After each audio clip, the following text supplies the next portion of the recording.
everybody, you are listening to us, the History Boys. I am Christopher Wheaton, a history boy, here with my friends to tell you a story. We're in your brain, telling you things. We're in your mind. Of it. Yeah. Telling you about stories from history. You know. Who am I with? Who are you? I'm Maddie Moon, and I am a history boy. Mm-hmm. All right. Or girl, whatever you want to say. History girl. What? Mystery girl. Yeah, that me. And I'm Jerry Nash, your humble history boy as always. Thank you so much for listening. Yeah. And today, gang, we got a story that, it really has to do with what's going on today. You know, what we're going to talk about today, really feeds into... We're going to talk about today. We're going to talk about what we did today. Yeah. It's history. It's history, baby. Yeah, it's history. I woke up past noon because I was up all night drinking. And we recorded a little later start. Yeah. That's my day. That's the history of today. That one's on old Chris. No, it's just something that, our country deals a lot with Saudi Arabia. Mm-hmm. And the sort of founder of what we know as modern-day Saudi Arabia is a man that is known in the West as Ibn Saud. Ah. Right? And I'll kind of get into that naming convention here in a little bit. Is that where the name Saudi Arabia? Yeah, Saudi Arabia. Saudi. Yeah. Oh, really? Huh. Yeah, House Saud, right? Ah. Yeah. It's very Dune. Yes, it will. Yeah, get used to that. There's a lot of type of thing in here. Yeah.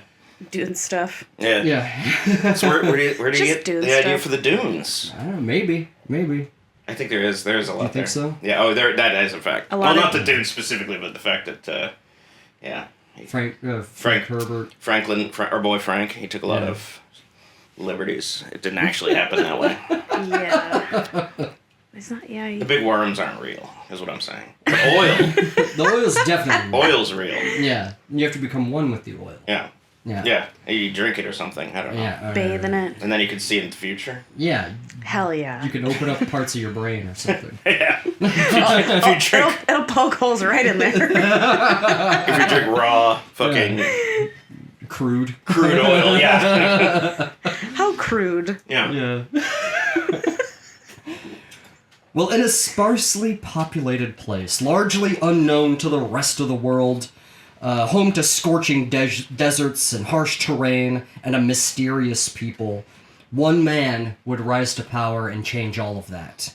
In a very short period of time, this place that was just generally known as Arabia would go from what the British called insignificant and a backwater to a highly influential, incredibly wealthy, and what many consider to be a modern-day superpower.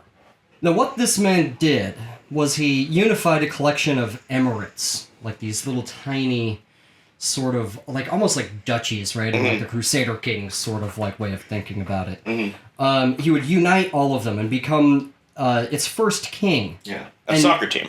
Yeah, and he would give his own name, his own family name to this kingdom, which would be called Saudi Arabia. Ah. Right?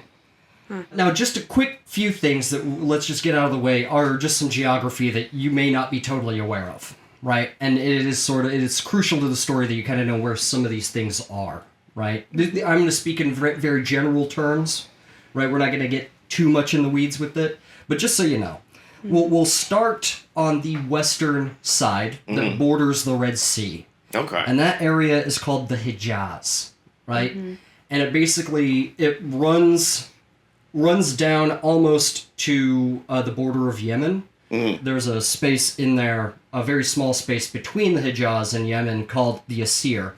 But the Hijaz has Mecca, Medina, and Jeddah all in that. Those are some really big cities in Saudi Arabia. And they've been there a very long time. Muslims go to Mecca, they're expected to go to Mecca on a pilgrimage, the Hajj. If you are physically and financially able to, you are expected to do so, right? So whoever controls the Hijaz is sort of expected to keep it safe for the pilgrims, right? Yeah. Then in the south, there's the Rub al Khali, which is a desert, total desert. They even call it the empty quarter. And this is where you get your sand dunes and stuff. It is a huge desert, massive desert. And this is where, like, the Bedouin and people of the desert hang out, right? Mm-hmm. And right in the middle there, you have Najd, right? And Najd is home to the modern-day capital of Saudi Arabia, Riyadh. Right? That is where the Saudis controlled... They controlled Riyadh for a long time, right? Like hundreds of years. They sort of battled with other rival families. But their main headquarters was Riyadh. Okay. In the north of that, the very north of the Arabian Peninsula, there's the Shamar, right? And the Shamar borders modern-day Iraq, Jordan, that sort of northern area there. No. That headquarters of Shamar is a place called Ha'il, or Ha'il, probably. And that is where the rival faction of the Saudis, that's where their headquarters was, right, in Ha'il, right? Mm-hmm. And then there's the Al-Hassa, and that borders the Persian Gulf, and Kuwait, Bahrain, Qatar, the modern-day UAE, United Arab Emirates. Mm-hmm. So that's sort of what we're looking at here. When I talk about Najd, when I talk about Riyadh, when I talk about the Hijaz, you kind of know what I'm talking about now, right? And I'll kind of remind you a little bit. Yeah, if I memorized every word you just said. Yeah, obviously. I was trying to think of funny things to say, but it's like... We're just talking about geography. Yeah. What am I going to make fun of their names? Right. Yeah. I've done that enough. Yeah. I've done that enough to all cultures. Yeah. We've all heard it before. Including the English. Right. Oh, yeah. They're not calling it... They're not exempt. Bedworcestershire, Oh, yeah. Fucking Shropshire. Shropshire at highest. Littleshire, or whatever that one was. They never pronounce all of it. Yeah. They don't have the time. They're busy. Taking over the world. Yeah. And then something that you also need to know, something you may already be aware of, if you're like me and you grew up through the Bush administration, the W administration, and I got both Bushes. I got a double Bush. You got a double Bush situation. Yeah. I'm just old enough to remember Bush getting elected. Yeah. And my parents did not vote for him. The first Bush. Yeah. I was actually just thinking today about how I'm not even sure what the W stands for, but... Walker. Does it? Okay. Mm-hmm. But I for sure know Barack's middle name. They made a real big deal about that, even though it's extremely common. It's not like he goes by Barack H. Obama, but... I think it's pretty fucking badass that he still won with that name. And they really tried to be like... They tried. They really... Barack Hussein Obama. Hussein, hello. Yeah. Hello. Secret Muslim, born in Kenya. Obviously, with a name like that, come on. Yeah, well, we were fighting, Saddam Hussein. Mm-hmm. Yeah. Was it the same thing? Yeah, exactly the same thing. He has the same name, guys. It's right there. He's the same thing. No. He is the same guy. They didn't kill Saddam. He's just Barack Obama. Yeah. Well, this thing I'm talking about is something called Wahhabism. Do you guys know about this? No. Wahhabism. You read about this? You heard this? Yeah. Hey, Kev, you heard about this? You read about this? Yeah. Jay Leno, ladies and gentlemen. Yeah. He's joined us. Yes. Yeah. No, he was late, which is fucking rude. He crashed his car on the way here. He ran over a woman. Yeah. He's like, I'm sorry I'm late. I ran over a woman. Yeah. And he crashed. I had to make sure. I had to back over a few times to make sure I got her. I was gonna say I didn't try to make sure she was okay. I needed to make sure she. No. To be clear, I didn't. Yeah. I had to really make sure I got the job done. You know what I'm saying? And then I realized it was my wife. Go to commercial. Yeah. You wrecked some priceless Cadillac outside. It's like, it's fine. It's fine. Yeah. Well, no, Wahhabism, it is Sunni in nature. Do you guys know the difference between Shia and Sunni? I'm supposed to, but I don't. That's... I'm gonna sound really dumb, but is that in Hotel Rwanda with the... No, that's a different thing. That's the Hutus and the Tutsis. Yes. Oh my god, why do I always do that? Okay, I haven't seen the movie in a long time, but that's not the first time I've that's more mixed of an that ethnic up. thing. I had a family member who, like a great aunt, or like pretty far up removed, that actually lived in Rwanda during that time period. Ooh, Oh, that's really? Nuts. That's Wow. nuts. Because that was in the 90s or something, Yeah. right? Yeah. Yeah. My mom could tell you all about it, and I That's crazy. probably should listen. Yeah. I wish.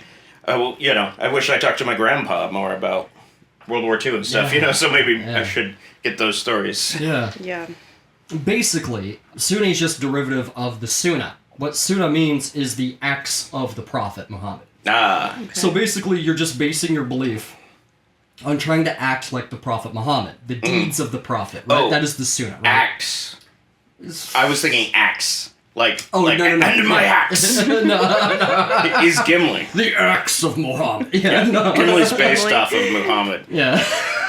They showed his picture on They're like, he was in a movie. That's why people were so mad about those Lord of the Rings movies. massive protests. And, yeah. Well, that's where that derives from. Shia, basically, there was a grandson of Muhammad, not to get too in the weeds with it, that was like, I'm the new, New torch, hotness? the torchbearer of Muhammad, of the Prophet, right? Some people went with him, and some people stayed, and they've hated each other ever since. Most Muslims in the world are Sunni. Most of them. Okay. Okay. By and large. And then there's cross sections of each faith. Yeah. Right? We're going to really focus on the Sunnis here. So, But there's a cross section that is extremely, they called it ultra orthodox or extremely conservative. yeah. And the number one sect doctrine that is Wahhabism.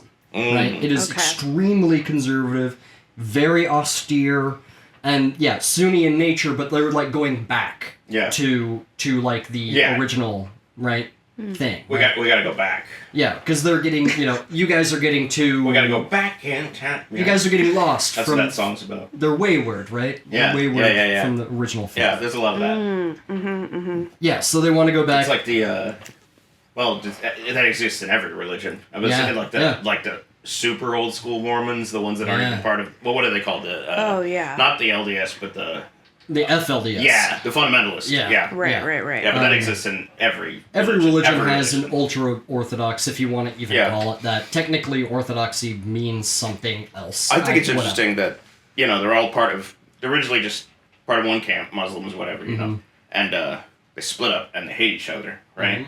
You'd never see the Catholics and the Protestants do that. No, or the Eastern Orthodox and the Catholics and Yeah. the Protestants. So, It's everywhere. Again, that's everywhere.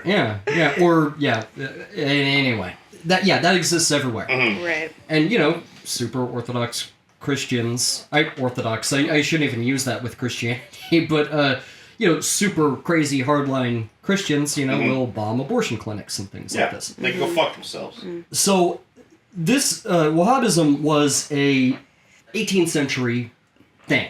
It was founded by a guy named Muhammad ibn Abd al-Wahhab ibn Sulaiman al-Tamimi.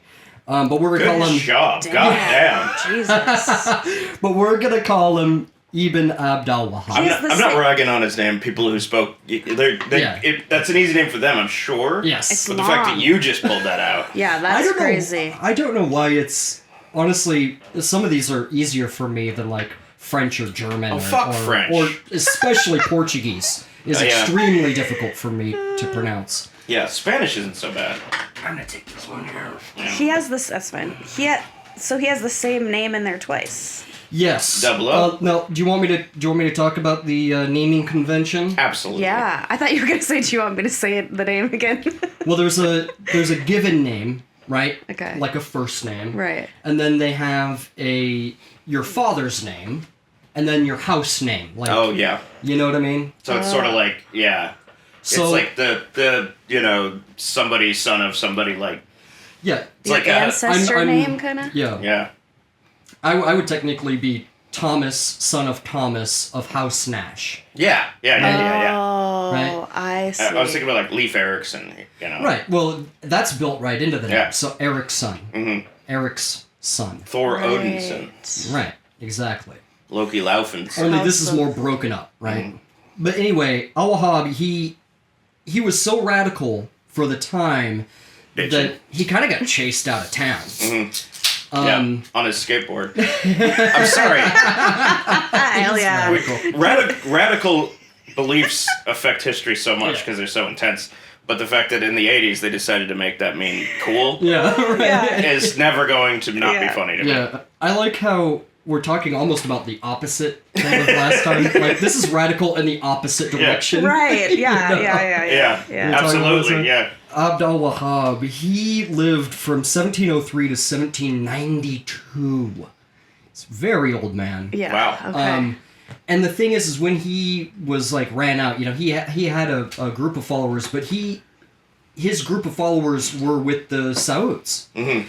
Like, he found asylum with them, right? And they converted to the doctrine of Wahhabism, right? Right. And this is like you don't drink, you don't smoke tobacco, you know, there's, you know, of course, no craven images, things like that. You know, they're iconoclast in that way. No putting, you know, your prophet in a cartoon. No pictures of the prophet, no pictures, period, Yeah. of other people. Yeah, no They- pic. Oh. Really? Well, they don't like even the idea of saints.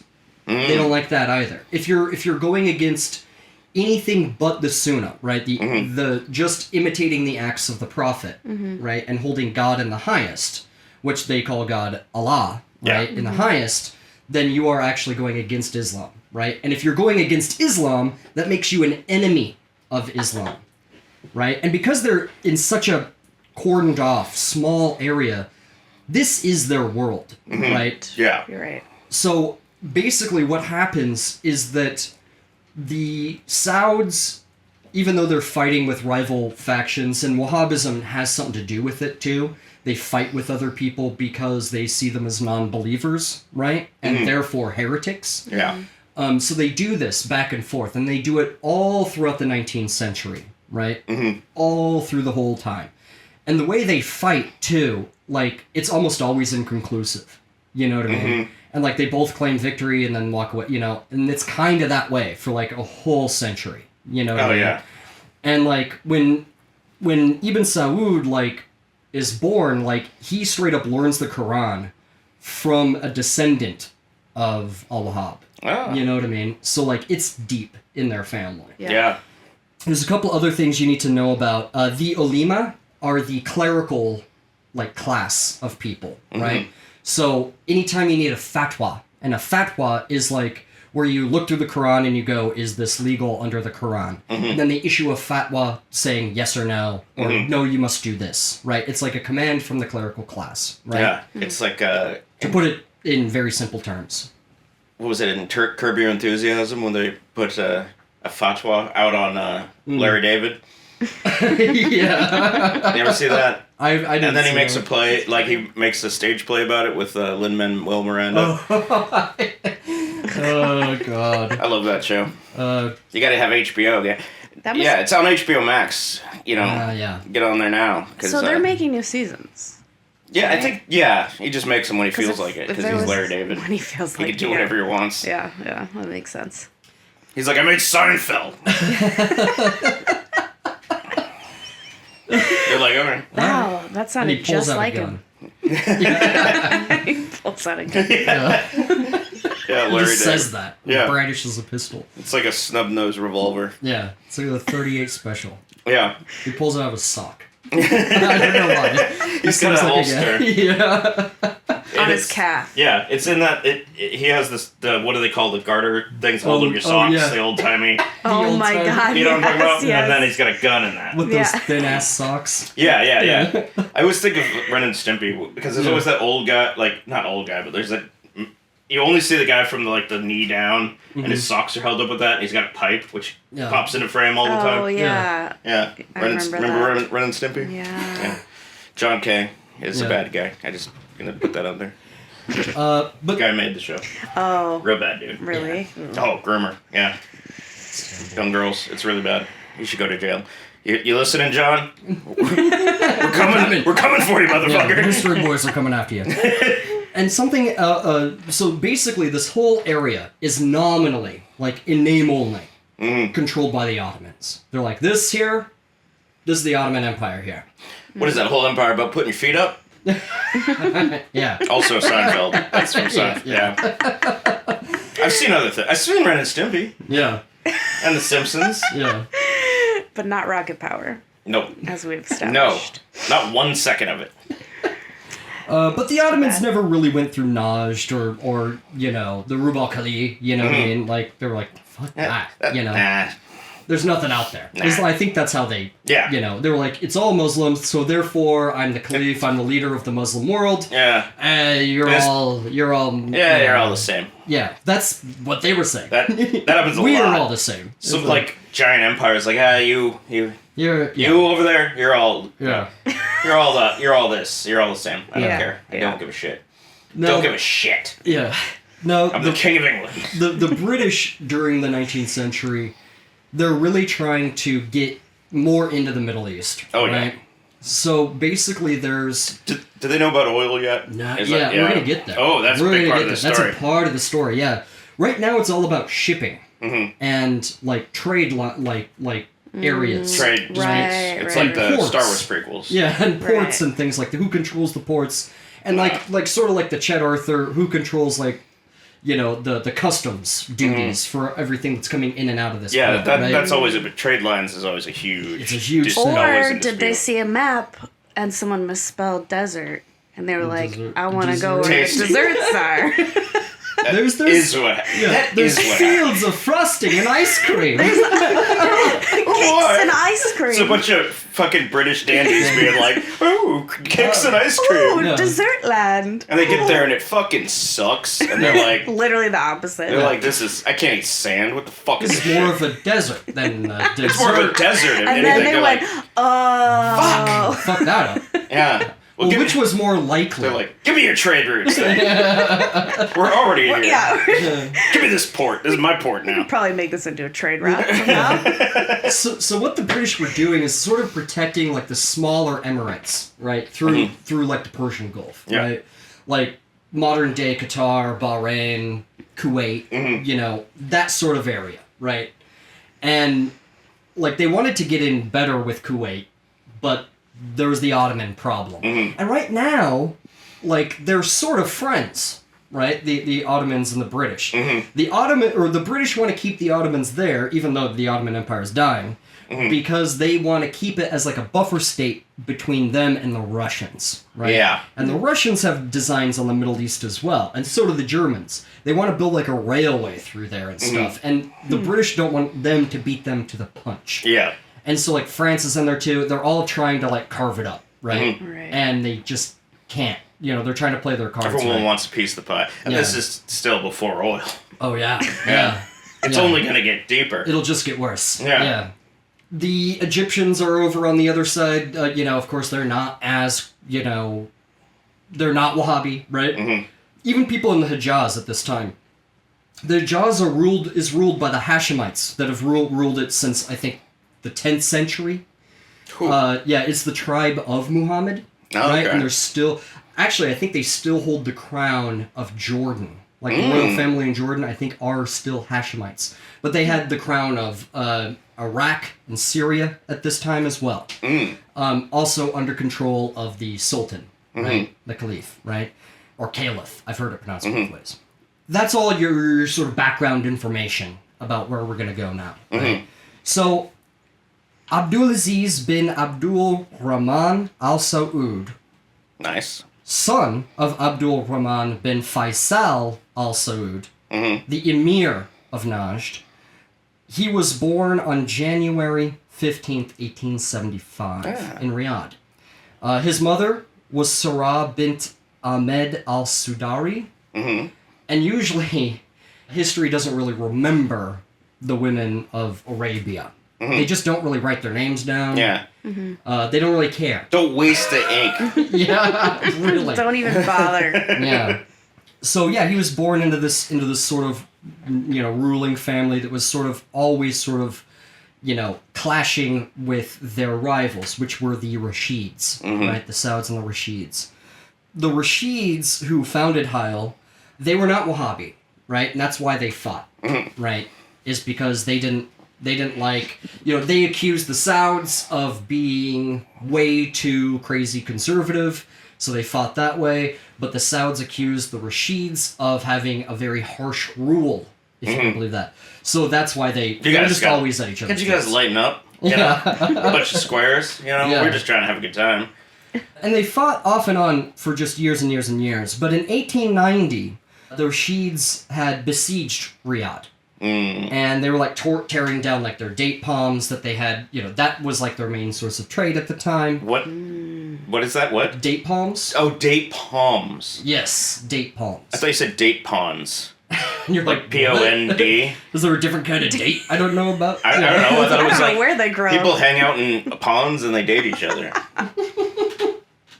And I Not was even like, the fruit. Yeah. Okay. well, when you said palms, the fruit popped into my head. Right. Yeah. I know what a fucking date is. Yeah, but they could grow in ponds. Yeah. Yeah, it's not a cranberry. Yeah. What's on a cranberry, for God's sakes? Well, for Quite the now, opposite. What a dumb sentence. for God's sakes. Sorry. Well, I'm gonna because he would sort of earn the name Ibn Saud, right? Because Ibn Saud basically means the Saud, right? Like Scotland kind of has this too, the McGowan, of House McGowan, kind of a deal. Yeah. So right now though, he's just Abdulaziz, right? So at this time when the Rashids besiege Riyadh, his family and like a couple of servants put him and his sister Noura on a camel together. And like they have to be really quiet because you don't want to disturb the camels and make like a loud noise because they're trying to do this under the cover of Oh, night. yeah, because those camels are going to lose their goddamn shit. They do. They They do. stick their heads in holes. Oh, yeah. Again. Not a thing. I do. I found out Did that after. not happen in cartoons? I know everyone's like, Dude, right? Otherwise, where did I Like get that ostriches, idea? right? Ostrich. They But, like, definitely. ostriches definitely do that in cartoons. But I swear to God, in cartoons. cartoons, they have had I camels. swear I've living seen it. that. Don't they spit? They spit. Oh They yeah, do. that's. Is that llamas or both? They both. Are they related? They're from very different parts of the world. Yeah, they're probably what do you not. call it? Ungulates? Is that right? I believe so. Oh, I believe so. I just pulled that out of my ass. you don't know what you're talking about. I believe they're called ungulates. What? Look it up real because quick. they're Yeah. because they're related. Yeah. Yeah. Llamas and they're part of the same. I wouldn't even. Okay, family I'm looking it up, order. but I have no idea how to spell it. Genus. It's embarrassing how I just spelled Camel that. genus Okay, there. or whatever. They- Camel. you got those camel genes. Oh, okay. Members of the Marlboros. No. Oh, right. Okay. Ungulata is their Yeah. is their Yeah, clade. ungulates, yeah. Clade. Odd-toed, hoofed, even-toed Yeah, the hoofs. Yeah. mammals. They split them up by hooves. They're actually like giraffes, zebras. It looks like a lot. It's a clade, so it's Yeah, that's a big boy. gonna include a lot of Yeah. stuff. Yeah. But yeah, camels are in there. And Not what was as the big as one a kingdom. you said? Oh, llamas. I don't actually Llamas, see llamas in alpacas. here. I mean, they're from the other side of the planet. They are. Yeah, they're from like But it's not South like- America. Yeah, so then the planet would have separated way. Oh, they are. Sorry. I mean, they are. there would have been. They're actually the same. When did South America and Africa split? Look that up. This is what the show's about. I'm looking, googling things. Yeah, for the prehistory boys. I don't know. What do you? Yeah, don't look that up. Yeah, Let's go. because I'm like, then we have to look up when they No. were like No. No. Jerry, evolutionized. Change we're, this- change we're the going episode. down the rabbit hole. So The they- ungulate rabbit hole. yeah. So they had to Ungulate they had to get on the camel. They got on the. He was 15 at the time, and they got on the camel, right? And they were like, "We have to be really quiet." Like it was at nighttime, and they had to get out really quietly, so they wouldn't alarm anyone. And they escaped into the desert, and like his aunt, Abdulaziz's aunt, told him like basically from then on, like your destiny is to go back and retake your family's throne. You know what It's I like mean? Lion King, Kind of, yeah. Or They were being Hamlet. driven off into exile, right? Yeah. Kind of, yeah. which is Yeah, it's one of those like tales as old as time kind of badass things. Yeah. You know? Right. Yeah. Isn't Hamlet itself taken from Greek mythology in a way? Isn't that a thing? Probably. Probably. I mean, that's just such a old story. I mean, Yeah. a lot Yeah. of kings have done that over the time. You Right. got your prince, and he has to run off because whatever, and then he Sometimes. comes back as a man and With an army. and he kills his uncle Scar, and Yeah. and Scar Takes gets the eaten one. by hyenas. Yeah. Yeah. They just eat him. It's fucking pretty metal. Do they? Oh, God. They do in the The original. the new one. They definitely eat Scar. Oh, and the new one? It wasn't very good. The live action. The hyenas are the best part of the new one and the old one. So as they go off into the desert, they find asylum with the Almira, which is a Bedouin nomadic people. This is Dune. And, This is Dune. and so the Bedouin, there's a lot of like code of conduct among the Bedouin. Like if somebody passes by your tent or touches your tent, then you have to give them hospitality. Oh. I was going to fight them to the death? No, give them hospitality. Opposite. That's another way of going with it, sure. And for a reasonable amount of time. Like they're like... Like a week or so. Yeah, after a week, then they're like, all right. politely like, all right, dude, where are you going? Yeah. Like, all right. Yeah. I was like, I'm ready. Yeah, I'm ready to call it a night. They What I'm saying? Yeah. I'm gonna pass out. Yeah. Yeah.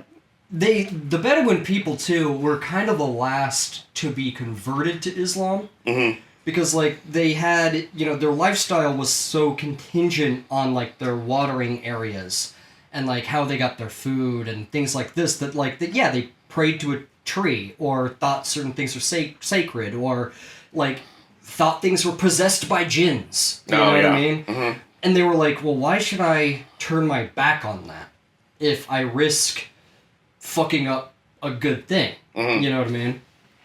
That's why they had a harder time being converted. So this is both Lion King and Aladdin. What do they convert in? What are they? And, no, because of the jinns. Oh, I thought you were... Genie. Just because of the genie. Yeah. He inhabited a lamp in that. Not a For tree. 10,000 years. Yeah. Yeah. Isn't that like supposed to be like further north than like Baghdad or something? Agrabah. Thief of Baghdad. It's fictional. Yeah, it's not a real place. Although they Thief, have... Thief of Baghdad, though, isn't it like based off of that? There's the... It was the Arabian Nights. Yeah, right? the Arabian Nights. Yeah, maybe. Well, they have 40 Thieves. Aladdin and the like jinn stories in that, and like I know there's like a jinn of the ring. Like there's a ring, and I think there's also I think there's multiple genies in that in the original. I've heard the story, but I don't remember shit. So people who know it at home are hearing me talk about it and be like, Chris, you don't know what the fuck you're talking about. And they are correct. Yeah. Well, what was really important to the Bedouin, too, was, martial quality, of course, being a strong warrior. Mm-hmm. And poetry and stories was big with them. Yeah, so I feel like there's a lot of cultures, and I feel like we have lost this sort of warrior poet. Yeah. Mm-hmm. Oh, that you see in, like, everything. Like, the Greeks and the Norse, all of them had it, Yeah.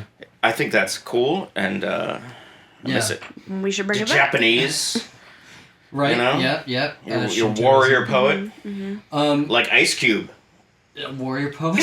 The warrior poet Ice Cube. Yeah. No, we used to call him that, the warrior poet. Me and my friends. Yeah. I'm serious. I'm fucking dead serious. Really? I just remembered that. Tyler was one of those friends. Yeah. I think it was Tyler and Andrew.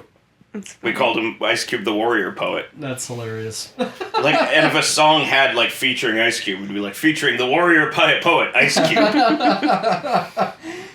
But they would kind of do... let me ask you if this sounds familiar. They would do this thing during a certain season. It was a raiding season. And it was called the Gazoo. The Gazoo. Among the Bedouin. God damn it. It's like the alien from Flintstones. What is he called? The Great Gazoo? Oh, yeah. I'm sorry to laugh at that. That was insensitive of me. I will be. It's the Gazoo. It's a raiding season, and when you go out on Gazoo, you go out raiding, right? God. I'm like holding back laughter every time you fucking say that. It sounds like kazoo, which is the silliest instrument that's in existence. Yeah. I think it is Great Gazoo, right? From don't know. That sounds familiar. You know the alien? There was with an the fucking- alien in Flintstones, though? 100% Yeah, he there the was. little green alien. Yeah. And he's like, He had a big "Hello." head and a helmet, and he was like, actually... Actually. I don't know if you ever did that. Yeah. he listens to our show. He was comments on. He was played by he was played by Adam Conover in the movie. Yeah. You know, Adam ruins everything guy. Yes. He's like, I love him. I do too. He's great. He's great. Yeah. But the point of a gazoo was to raid and take things, right? Mm-hmm. And sort of prove your mettle, like a Yeah. rite of passage Yeah, type this is of mine thing. now. But it was kind of important not to kill anyone on these raids, because that could start blood feuds. Yeah. Oh yeah. You know what I mean? You just slap them on the bottom and take their hat. Yeah, you count two, right? You know? I mean, that's what you're talking about. Yes. You know, it does sound like the Native American sort of way of raiding. Yeah. You know, oh yeah. 100%. Yes. Yeah. And so, like, he spends a lot of time with these guys and learns a lot and begins to really respect their way of life. Mm-hmm. You know what I mean? Mm-hmm. Okay, this is Dune. Like, I think that no, I'm serious. I actually think Frank. Okay, now this is now Dune. it's no, I think I know Frank Herbert took a lot from these people. I feel like I don't know what the fuck I'm talking about. I'm so insensitive, but The like Bedouin? Yeah. yeah. Yeah. I think this is straight up. Yeah, did they have piercing blue eyes? Yeah. No, but Wasn't they had that- piercing eyes. Everyone did say about You haven't read Dune, right? Is that correct? I've never read it, no. I've never seen the movie, which is what I was referring Yeah, to. it's the first half of the first book, but yeah, it's pretty much the part in Lion King up until the Stampede. Right. The Dune movie. They just met Timon and Pumbaa. Right. Right. He meets Timon and Pumbaa at the end there. Yeah. And he murders one of their friends or something. I don't know. I'm confusing Lion King and Dune. Rosencrantz and Guildenstern. Yeah, he murders Rosencrantz and Guildenstern. It's like, you fuck this comic relief shit. Yeah. Yeah, fans at home, those characters, Timon and Pumbaa, are based off the Shakespeare characters from Hamlet. Yeah. It is from Hamlet, because that whole story is based on Hamlet. Yeah. Right. Rosencrantz and Guildenstern. Are you sure Dune isn't just Hamlet? Oh, it's all the same shit. Yeah. It's all just that story. Shakespeare. Yeah. You get your shit trashed, and then you come back and take your shit back. Yeah. Right. You know what I mean? It's like when that guy steals your bike, and then you break into the homeless encampment, and you fucking murder everyone. And take your bike back. Deal with them. It's a story as old as time. Yeah. Deal with them like the United States military. Yeah, Like, you yeah. hit me once, I'll hit you 10 times worse. Well, Yeah. yeah, like or in when Anakin Skywalker kills all those sand people. Remember that? I remember him killing all the children. No, he killed children, women. It was fucking It was dope. a massacre. Yeah, he's like, oh, this is a goddamn bloodbath, Padme. Now are you in love with me? And she's like, fuck yeah. Yeah. Anyway, so they basically went south and went through the Rub al Khali, and then back up through the Al Hassa, and they like stayed in Qatar for a little while, Bahrain for a little while, but they settled in Kuwait. To be specific, Kuwait City. It was more of like a city-state. Is it like Kansas City? It's a state? It's a And a city. It's a city-state. Okay. Right? That's like Washington, D.C. I am familiar. Yeah. Closer. Familiar with the concept of a city-state. I'm playing dumb I know. for the sake of comedy. They settled there, and there Abdulaziz would get more of an education, still in the Quran, in the Wahhabi doctrine. And Kuwait City is like the opposite of where he just came from, right? Mm-hmm. It's a port city. It's dirty, Yeah. for the time. There's a lot of people from a lot of different areas there. It's like in Hercules, the Disney's When you movie, go to when he goes to Thebes. Thebes. I watched that Exactly. recently. Yeah. That's my favorite Disney movie. The only reason why I remembered that is because I remember the line exchange, like, so what's in Thebes? And he goes, Danny DeVito goes, a lot of problems. Yeah, a lot of problems, kid. Yeah. They're making a live-action movie of that. I really hope they just bring back Danny DeVito. Yeah, why not? They Why not? gotta. Who are you gonna cast? I Yeah. don't know. James Corden, probably. Yeah, fuck that. Oh Yeah. my god. Anyway, but considering that the Saudis were sort of a noble family that were there in exile, they kind of, they did interact with the upper echelons, of the city, right? One of these people that Abdulaziz started hanging out with was Mubarak al-Sabah. I'm going to call him Mubarak. Now, Mubarak was this big, boisterous guy. Oh, I like him. Abdulaziz's father, Rahman, didn't really approve of their relationship because he's like, I bet you he drinks and smokes tobacco and hangs around women a lot. So he's having that kind of lifestyle, I'm picturing, I know he wouldn't be a white guy, but I'm still picturing Rip Torn. A little bit. I kind of saw Rip Torn a little bit. Yeah. Too. It's like, hey, good to see you, buddy. Good to see you, buddy. Yeah. And he gives you a big bear hug. Lifts you up off the ground. I wish I could do a Rip Torn impression, but he actually is in Disney's Hercules also. So. He's Zeus. That's right. Yeah. I didn't mean to make that connection, but I think that might be where my brain... Yeah. My brain's wired by the Disney movie Hercules. And Lion King. And... I'm making way too many Disney references. Just the story, just bringing it out of me because I'm realizing like. Yeah, I was like, I think the folks at Disney heard this story and they're just like, let's just do that. All of our movies are this now. Yeah. All of them are this now. Yeah. Remember when like the Little Mermaid had to like leave her castle and come back with an army and murder Ursula? Yeah. And she like laughed as she stabbed Ursula through the heart. An army of seamen. Yeah. Yeah. They put her head on a pike. Yeah. And on a trident. Yeah. On a trident. Yeah. To get back at her. Metal. Yeah. Now I'm watching. Badass. Into that movie. And they hung it at the end of the highest tower, which was shaped like a penis. Yeah. Well, I'm in a rare form today. I'm sorry. You're bringing that hungover energy. I really am. That's what it is. Oh my god. So, in a lot of ways, Abdulaziz got sort of a second education in like the real world from Mubarak. Yeah, the school of hard knocks. Yeah, and like maybe street smarts. Yeah, and maybe Mubarak like hooked him up with some ladies at some time. Maybe he like some sinful things that he didn't do later on in life. Well, sort of. But which we'll get there. He's like, let's get some liquor and whores. Minus the liquor, but he was sowing his wild oats. Nice. But it was very tame for him and this area. And it was around sort of this time while they were in Kuwait that Abdulaziz was married for the first time. He married, I think, over 22 women in his life. Wow. But his first wife, her name has actually been forgotten by history because she died right afterwards. Of mysterious circumstances. I was just going to say that. No, it just was not very healthy in Kuwait. Yeah. And she died of just one of the myriad of disease, probably cholera, typhus, things like this. Tuberculosis. She was consumed. I think it may have been. It's probably cholera, but it could very well have been tuberculosis. But anyway. I like typhoid because it comes from dookie. It comes from, so it's cholera. Yeah, straight dookie. Yeah. The straight poop. Yep. But Mubarak, basically, he wasn't in power, right? His half-brother was, right? And, well, he killed his half-brother. Yeah. Right? So he could take the throne, right? The lead in Kuwait. Yeah. Right? That'll do it.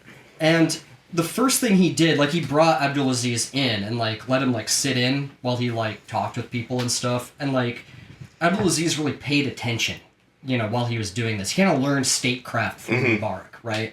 And Mubarak, like, the first thing he did was, like, fly the Ottoman flag.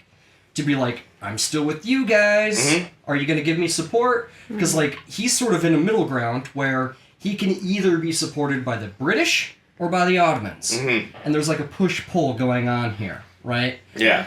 And at one time, like, Mubarak, of course, he wants more of a slice of the pie. He wants to be independent. Really, he wants Kuwait to be independent. He's like, I want to do my own thing. Yeah.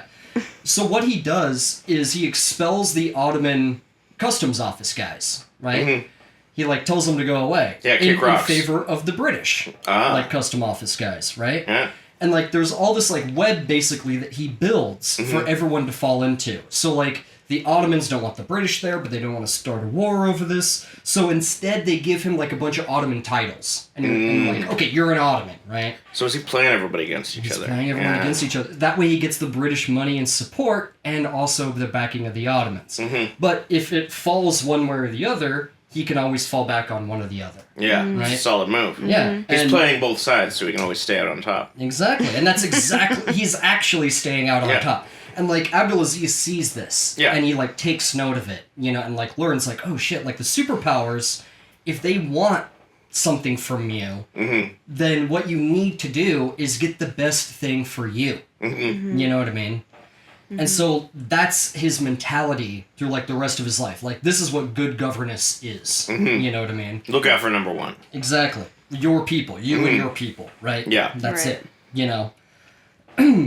He's like the Namor from Wakanda Forever. The Submariner? The Submariner. Yeah, the same. The first mutant Is that true? from the comic. Yeah. Ah. Yeah, he's also a mutant. He's an X-Men style mutant. Yeah. And that's why he has the fucking... He's the father of The all the wings rest of on them. his ankles. Yeah. They did actually touch on that in the movie, which I thought was cool. They're like, they're bringing mutants in, but it's a little bit of a slow Yeah. Slow burn. Slow roll. burn. Yeah. You know? Namor had a shit ton of kids, and they gave birth to the rest of the mutants. Yeah. Yes. No. But sure, whatever. Yeah, Who gives a shit? Doesn't matter. It's fucking Marvel. It's not something cool like Disney's Hercules. Yeah. Well, Mubarak knew that if he did want independence from these superpowers, he was going to need a regional ally. You know what I mean? And he kind of saw that in the Saudi family. You know, that, like, you know, if I support these guys and they take, like, their throne back, like, away from the Rashids, which the Rashids are very tight with the Ottomans. You know what I mean? Right, yeah. They're super with the Ottomans, right? They answer Best to the friends. Ottomans. Best friends. BFFs. Yeah. So he supports the Sauds to go back and get their throne, right? Because again, you know, he feels like he can fall one way or the other. Right. Into the Ottomans' hands or into the British hands. You know, he feels like he can do that. So that's why he supports the Sauds, right? So Rahman gathers his forces to face the Rashids. And Abdulaziz, even though he's very young, he convinces his father to lead his own force, which is to sort of form a diversion, right? Right. In Riyadh. Like, to make it seem like they're going to attack Riyadh so Rahman can take his forces around and eliminate the Rashids, right? This is not what happens on the first go. It's kind of a failure on the first time.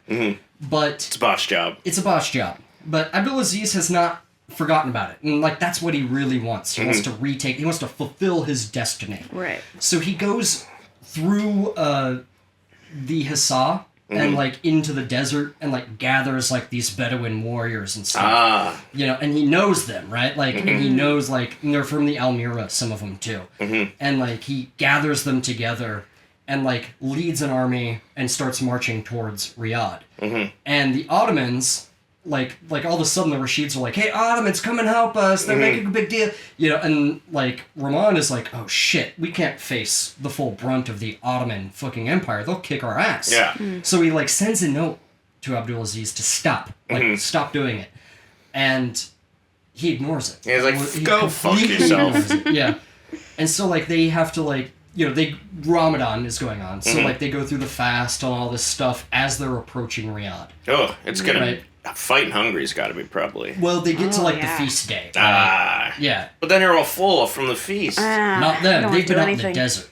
Him and his warriors have been out in the desert, like, super crazy shit. Like, they find, like, little caves where there's, like, spring water, It's you like, know, and stuff. Like, crazy shit. that This they've is known wild. about. Yeah, they've known about for, like, hundreds of years. Super interesting. But they show up, like, right outside of Riyadh. And they show up there late at night on January 15th, 1902, right after the Ramadan fast. And basically he led, like, a detachment of 40 guys, right? He left some back, and he goes, if we're not back by this time, go back to Kuwait as fast as you can, and don't look back, because we're dead. You know? Yeah. So, like, it's the dead of night. They take some, like, palms, and they lean them up against the wall. Like, they have to be really quiet about this. And they, like, climb up these, like, palms over the wall. And they're all, like, with their swords and, like, rifles and shit. And, like, they sneak into this sleeping town. You know, and everyone's been doing Ramadan stuff. So they're asleep. The whole town is asleep. And, like, they straight up have to get on top of the roofs, because that's, like, a way in, not through the locked doors, like the front doors. it's a way in, and like they straight up like rappel into like a house, like Cool. and like silently like find the people asleep in their beds and like gag them like real quick and like put knives to their throat, and they're like, Hell of a way to wake up. yeah. Yeah. And like they're doing this from like house to house. I was just having a dream about fucking Cindy Crawford. That's a 90s reference. Yeah. Well, we were talking about Hercules and Lion King, so Oh, yeah. we're in the 90s. I'm in the 90s. Chris is living in the past. Yeah. I'm living in the past. I am a history It boy. is true. And the Rashid governor, his name is Ajlan. Like And- the lion? Ajlan with a J. Oh. Ajlan. His name is Ajlan.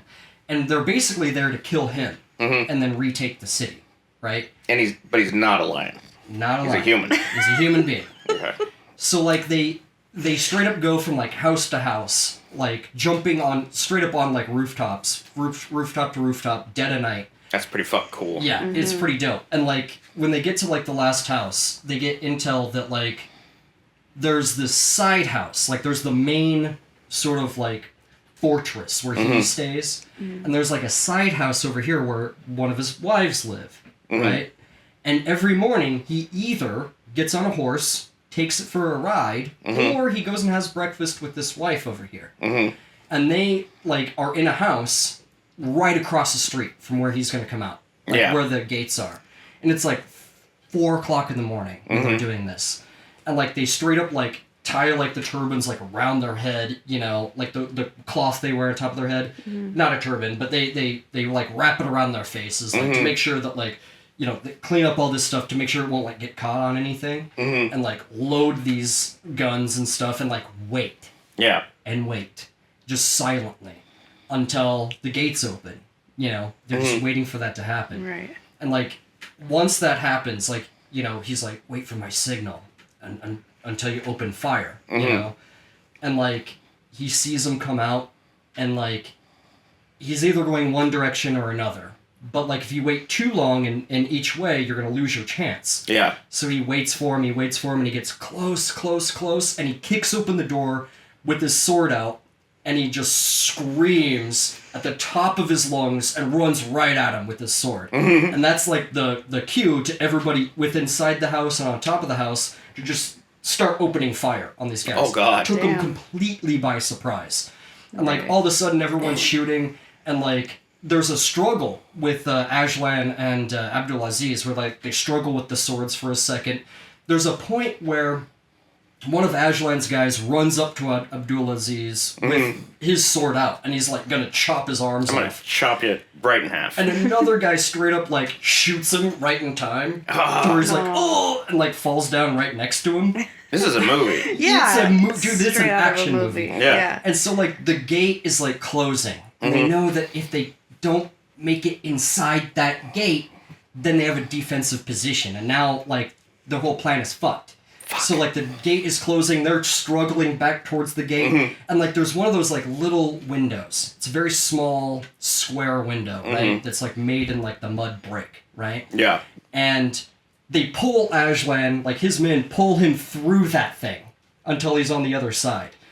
Like, and what he does is on his way through this thing, he kicks Abdulaziz right in the balls. And he like falls down like, fuck, you know, but My like, balls! yeah. But his other guys like are inside like the fortress, like beyond like the walls. And like now they're like close quarters combat. And even though they're like, you know, totally outmanned, outgunned, in the confusion and the melee, they kick their asses basically, like the Rashid guards' asses, and they kill Ajlan.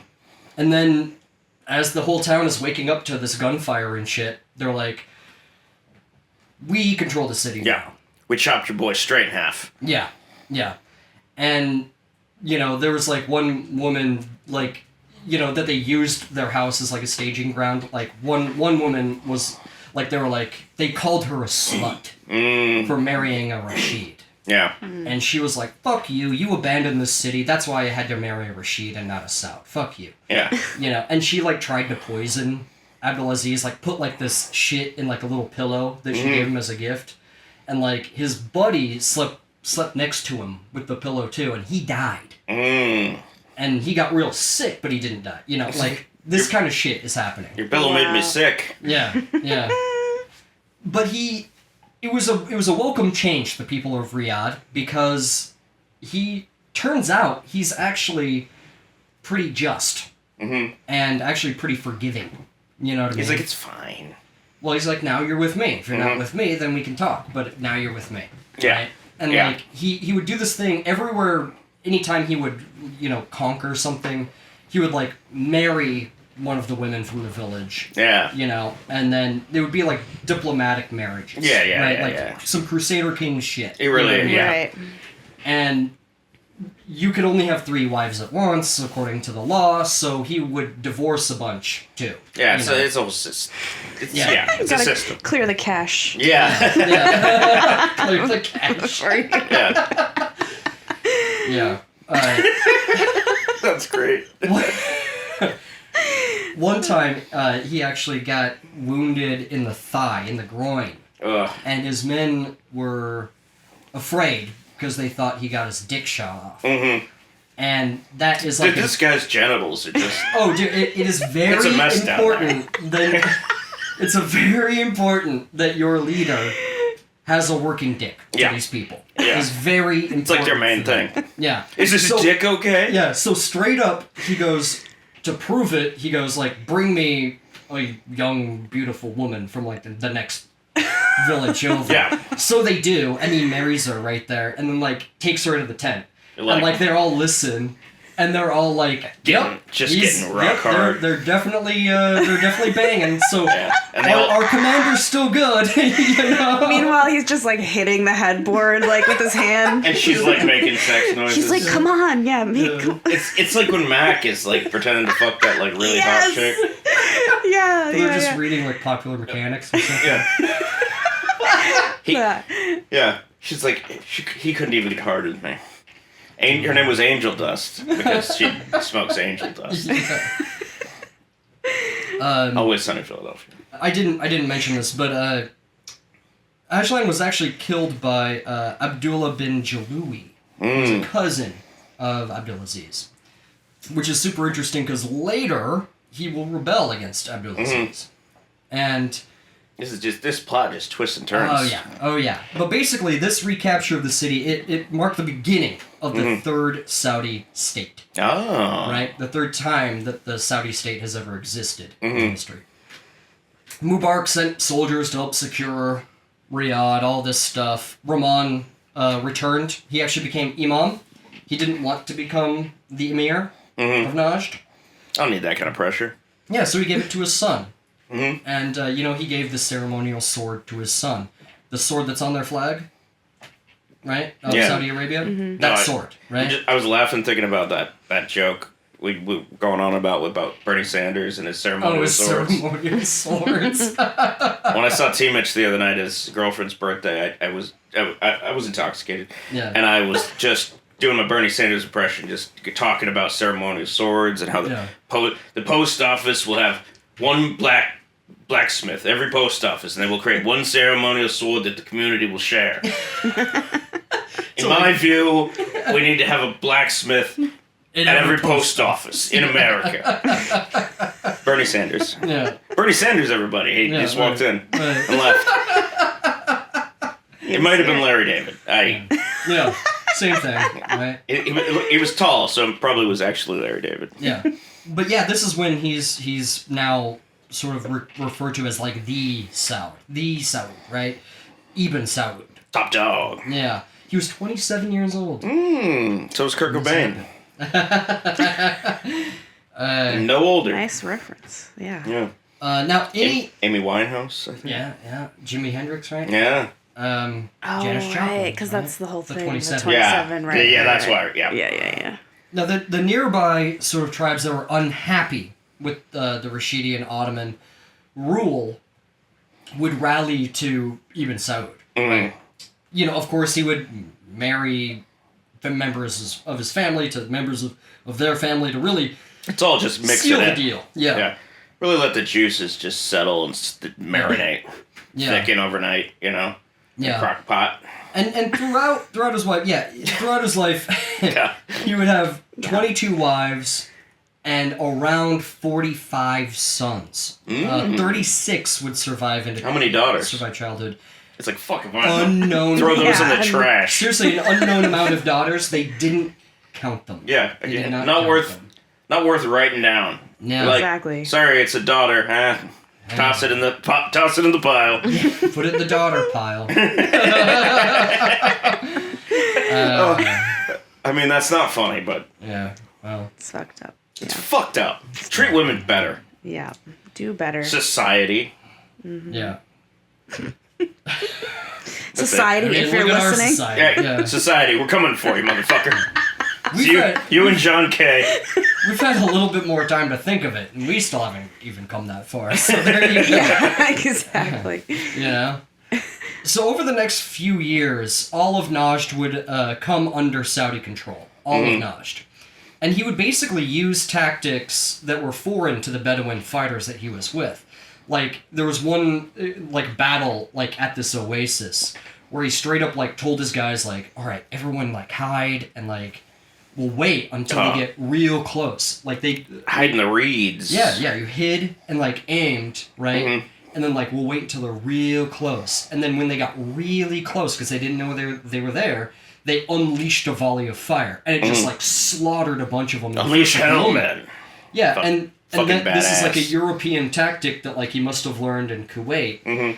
And, even though he had he almost expelled all of his ammunition in that first volley, the Rashids didn't know that. They're like, oh, fuck! And, ran away. You know, because... They don't know. Yeah, they don't know. These reeds are shooting at us. Yeah. This palm tree. Well, they knew it was the Sauds by that time. But... They're like magic bullets coming from the water. Yeah. From this oasis. Yeah, the band Oasis. Yeah.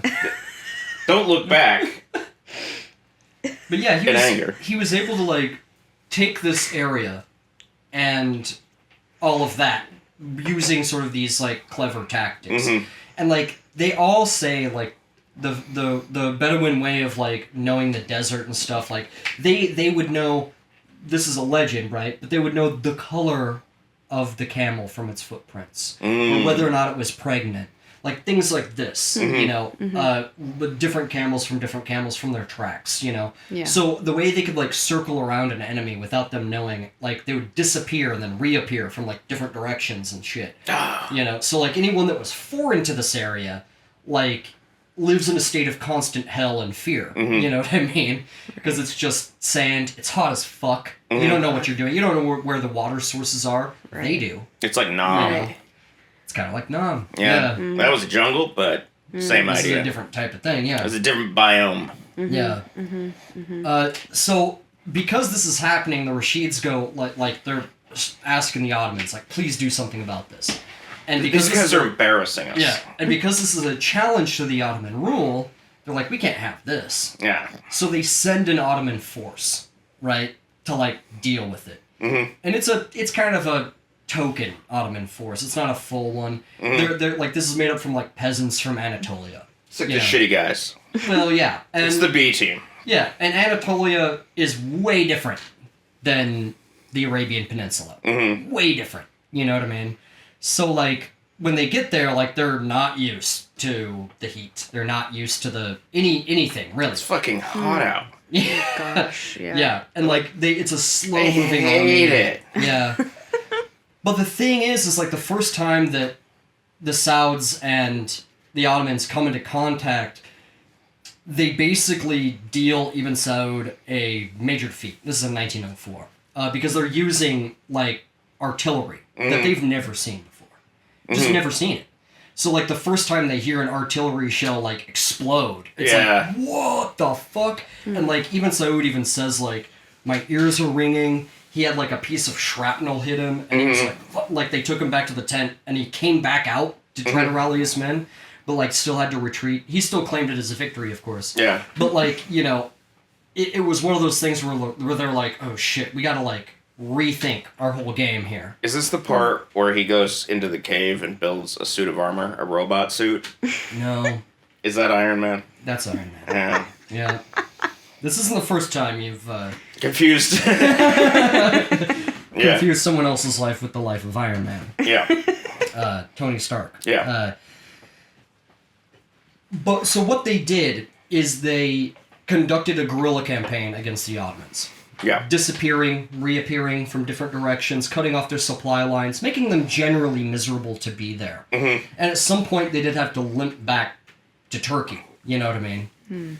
And what they did, too, you know, because everybody kind of wanted the Sauds gone. Everyone's kind of looking for an in, you know, to get more power. Like Sharif Hussein ibn Ali, who's the Hashemite ruler of the Hijaz, he's like, well, I'm going to march my army over there and get rid of him because I think Ibn Saud wants the Hijaz for himself as well. He was right. Yeah. You know? I'll take it all. But when he found out about, like, the defeat of Ibn Saud, he was like, oh, well, I guess I'll just march my army back home. Yeah, fuck it. But, yeah. But basically, like, once the Ottomans limped back, you know, by February of 1905, the Ottomans were like, okay, here's a title. You're one of us, right? And he was like, yep, I'm one of you. I'm one of you now. I will take your title. Great. You know? And they're like, oh, my God. You know? Give me a goddamn title. Yeah. And they're like, And some land to raise a family. yeah. And if anything happens, you gotta help us. I said, sure. Yeah, You know, fuck whatever. it. Yeah. Sure, I'll say I'll do that. Yeah. And you know, the Rashids were still a problem. They would be a problem for like the next like decade and a half. But like he would kill like heirs to the throne or people that were already like the emir, right? Yeah. So like He already knew it was a bad idea to for heirs to get put in exile. yes, exactly. Those are the ones you gotta kill. Those are the ones because you they gotta- come back in the third act and they kill you. Yeah, exactly. Yeah, Yeah. you're William the Conqueror. Yeah. William the Bastard, right? Yeah. You know, Simba. Simba. Yeah, Simba did that. Yeah. Yeah. Hamlet. But finally, in October of 1906, Abdulaziz al-Rashid died, who was like their leader, you know, and they had to kind of figure out their power structure. So they were subdued for just now, right? And they even kind of, they would later sign kind of a truce, right? To not shoot at each other for just a little while. Right? Just a little while, right? Just pump the brakes on this. Yeah. Because it's blood feud shit by now. They hate each other, you know? Right. And considering he was kind of getting nowhere with the British, he made that, you know, he was getting in good with the Ottomans at this time. So what he did is he placated the Rashids, and he went and took what else he thought he was his by birthright, and that was the Al-Hassa, right, that borders the Persian Gulf. So he went and got that, right? He either by conversion, by like, I'm your leader now, or putting down rebels, he took that area for himself. And even like the descendants of Mubarak, like Mubarak died, I think 1907 or something like that. They were like getting a little, like, hey, you're getting a little close to Kuwait, you know? And he's like, don't worry, I love Mubarak and all the Al-Sabas, I think they're just top drawer.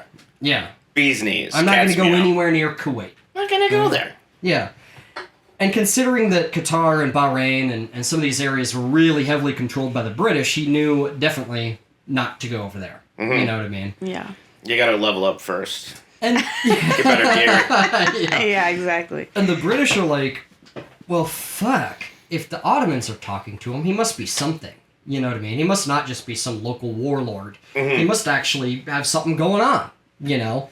So, like, they start thinking about, like, well, how are we going to deal with this? Because at some point, you know, the shit is going to hit the fan with Russia, you know, and the Germans, which are kind of going back and forth, the Ottomans, which are going back and forth. Something's going to happen here. So we got to figure out all of our treaties and alliances before the shit hits the fan. Yeah. Because they, you know, it's building to World War I at this point. Yeah, and everyone kind of knows it before it kicks off, right? It's the Great Game, they called it, you know.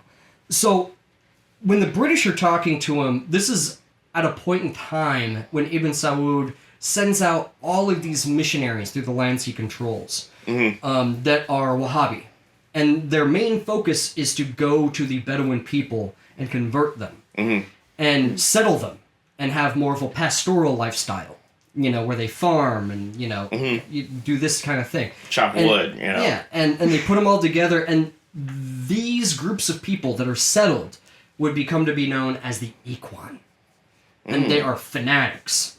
But they have that warrior Bedouin spirit, right? So they're actually a very astute fighting force. Oh. And it was a key to Ibn Saud's success, is using the equine as a weapon. Okay, right? yeah. Okay, yeah. So keep that in mind. That's going to come up again. Huh?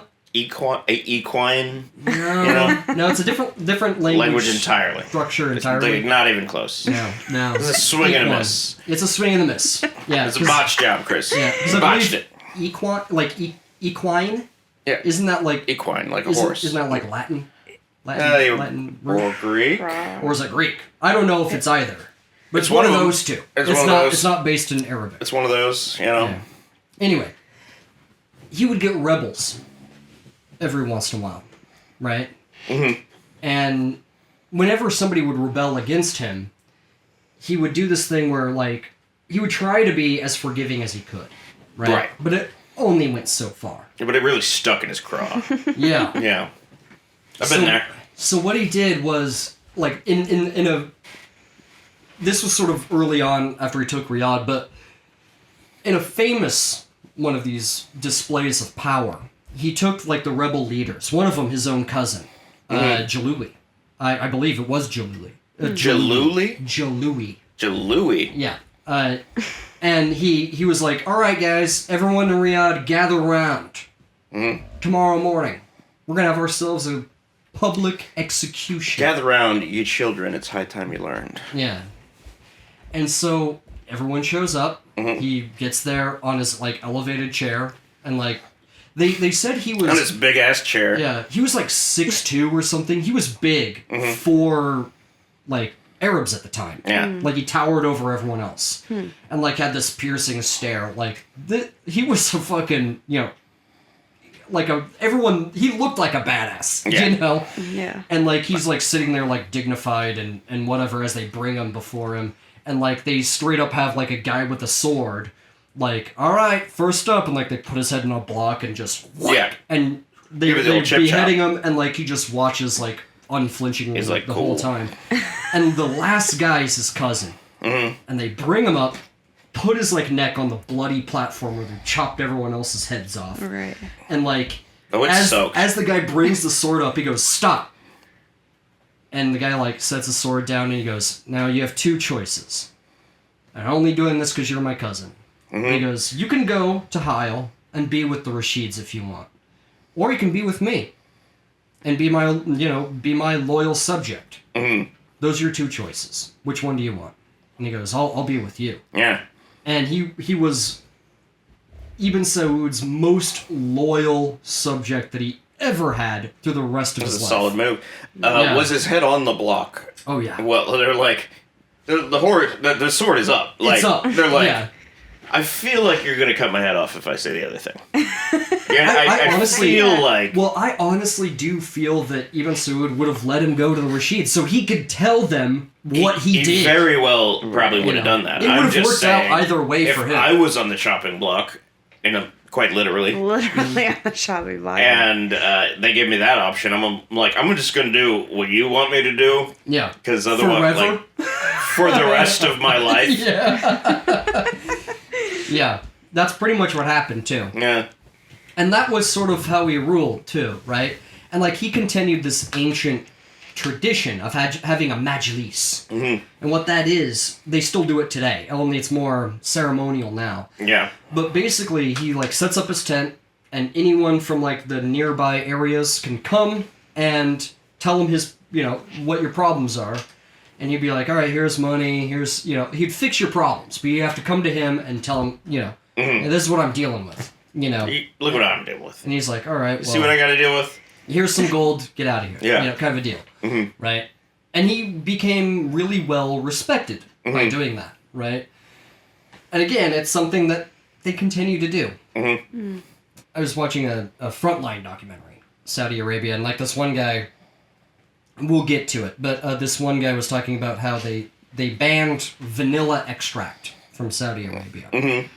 And they went to the Majlis, and were like, "Hey, can we do something about the vanilla extract thing?" And he like picks up the phone, calls somebody, and all of a sudden it's not banned anymore. You're like, that's done. Yeah, like all power and all money flows from, this point. the king, the Saudi king. There's alcohol in vanilla extract, isn't that correct? That's why they were going to ban it. That's what I thought. That's why they were going to ban it. I was gonna say, it's very anti-dessert of them. Yeah, exactly. It's almost a desert, if anything. A desert of desserts. It's a dessert desert. It's a dessert desert. Our own desserts. No vanilla extract. Yeah, no, come on. Turkish delight. That's Turkey. Yeah, it's Ottomans. They're like right there. There's a lot in between. But by 1914, all of these Ottoman titles, allowances, because like he got money from the Ottomans, same as Mubarak did, which is kind of a nice thing. Like, oh, you give me money and a title? That's kind of dope. Mm-hmm. All of it kind of came to nothing, though, because of the outbreak of World War I. Yeah. All of a sudden, it didn't matter anymore. And, like, the Ottomans, like, all the allies were basically afraid that, like, the Sultan was going to declare jihad against the allies. Because that would unite the entire Muslim world, including the Muslims in India, that was controlled by the British, against the allies. They didn't want that, right? Especially with, like, the Suez Canal and Egypt and all that stuff. They did not need That's that the to last happen. thing I need right now. Did not need that to happen. So, because the Ottomans were talking to the Saudis, they were like, well, there must be some point. There must be some reason why they were talking to them, right? So we will send out a guy to make contact with them and see if we can get them on our side, right? Because when the Ottomans first asked Ibn Saud to help with the war, he was like, look, this is kind of amazing. He was like, look, I'm not going to do anything for you, because what about the Rashids? If I do anything, the Rashids are going to attack me. Yeah. And he was like, pfft. I don't give a fuck about your war. Yeah. So that's where they kind of But it's a world war. Yeah. And he's like, it's a great war. I'm looking out for me. So, yeah, the talks kind of broke down around the Rashid question, but the British sent in this guy. Turns out he was the perfect man for the job. And that man's name... The Wolf. ...was Captain William Shakespeare. The William Shakespeare. Yeah, we're talking so much about Hamlet. This is where he got the idea for Hamlet. Shit. Well... He wrote Hamlet based off of this story. In 1924, after the war, obviously. It's so fucking stupid. Folks at home, this is not the actual Shakespeare. That was no, this is a different man. A little later. Although he is a distant forebearer of the William Shakespeare. Oh no shit. Yeah, they're actually related. I do feel like Shakespeare's not a common last name. Right. No. Yeah. And I think his mother named him like William to be like, the Shakespeare. Yeah. After the... Yeah. She married a guy named Shakespeare and was like, I'm taking advantage of that. I'm doing this. Yeah. So Captain William Henry Irvine Shakespeare, he was born October 29th, 1878. Was that a Scorpio? Yes. Looking at you, Maddie. Yeah. I know, yeah. What's his moon sign? Oh gosh, I would have to look it up. Yeah, you don't know the year? Why would the fuck, you're like... His ass. You asked me what my rising sign was, and I was like, I don't fucking know. Well, you have to know the Scorpio time. rising. Not Born everyone 1 knows p.m. what in time. Salt Lake City, Utah. Was it really 1 p.m.? Yeah. Yes. It has to be like pretty exact. Oh, to the second? Well, to the minute? Well, within idea. a few minutes, probably, hopefully. Oh, then I don't know. Was it waning or waxing? The moon? Yes. That's a good question. Jesus. No, you don't need to know that. No, that's crucial. Although it's Why funny is that not crucial? It's funny that the time is crucial, but like, I mean, it's a random person in the room probably being like, all right, put down 1 o'clock. Yeah, call it 4. Yeah. Yeah. It's like when they die. You need Call to it. know for your rising sign. Remember that? It's based like on time of some death. doctor. Yeah. Time, and they look at their watch and they're like, call it. Call it. Yeah. They're like, we're not saving this fucking piece of shit. I'm done with this. Does that actually happen in real life, dude? When people die, when they so, die, yeah. and They have to call a time, right? they say, For the like, death time of death, certificate. yeah. Yeah. And then they're like, all right, we didn't save this one, pal. And every time they do it and it's 420, they laugh after. And it's right at the end of Nice. It's right at the ends of a Scrubs episode, and it's kind of like somber, you know. Yeah. And he talks about the like music, and he's like every time. it's like I so think about being a doctor isn't all laughs and fun joking stuff. around. But like sometimes like you have to really care, and I'm a doctor, and so is this other guy. He's my friend. And then something happens to break the tension. Yeah. Because the show can't wallow too far. No. Just enough. Well, he was born. He was born in Bombay, India, because the Love British, rum. yeah, his father was involved with the British at that time in India, so he was born there. Mm-hmm. He's gonna die there. Well, no, he won't. He was an adventurer, an explorer, even. He had a knack for language. He spoke fluent Arabic and a few other languages as well. His Arabic would really come in handy, though. Bit of a Byronic hero, if you will. Honestly, kind of. He during his life, especially in Arabia, he got assigned the Arabian Post.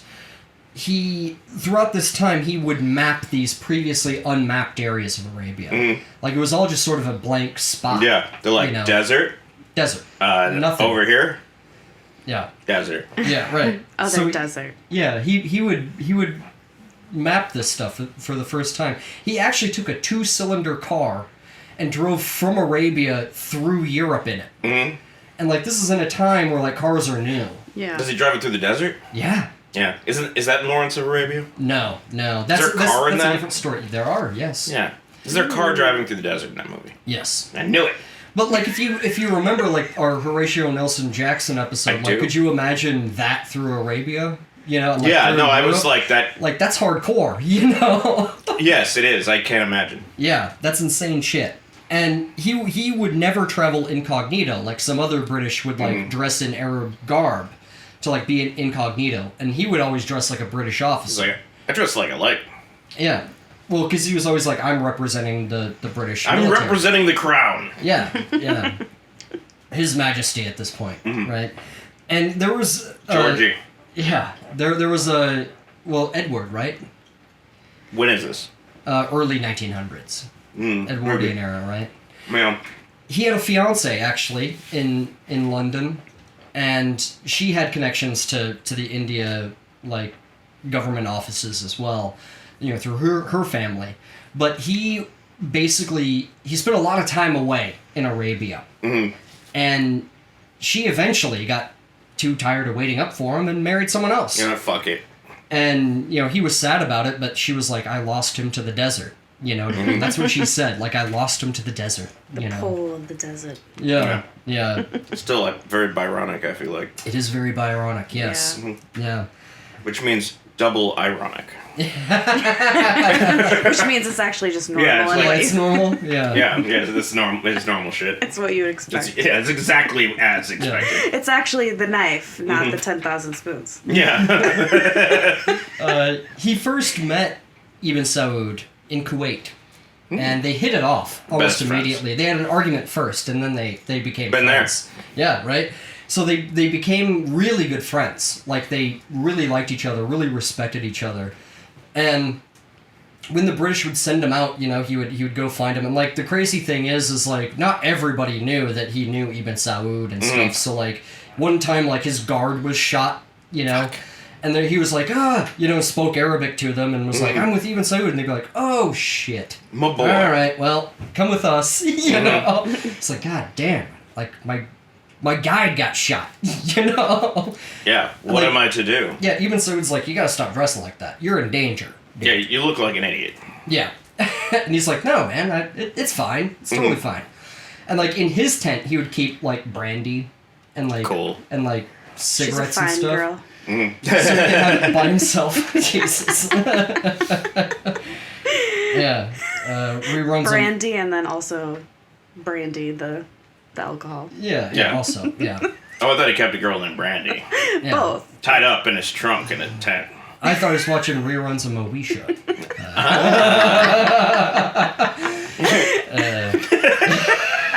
Wow. That's a deep cut. That's a reference I did not expect. Well, we're in the 90s, guys. Yeah, we are living in the 90s. I never really watched that show, but I'm extraordinarily aware of it. It was on TV. Yeah. It was ubiquitous. And they would talk late into the night, you know, in Ibn Saud's tent, and they would drink the cardamom spiced coffee that they had, which I've never had, but I really want to try it. I guess it's pretty unique to, you know, the Middle East and Arabia. This cardamom coffee, it's like, wow, I want to try that. Yeah. You know? Interesting. Okay. Yeah, and every time there's like foreign dignitaries and stuff, I guess they drink this. You know, it's a traditional. Drink our coffee, motherfucker. Yeah, yeah. Or we'll cut you. Yeah. And Shakespeare was really impressed with Ibn Saud's knowledge. Like, he was really concerned with what was going on with the war. He was effectively neutral, right? Effectively. And he was really rooting for the British, though.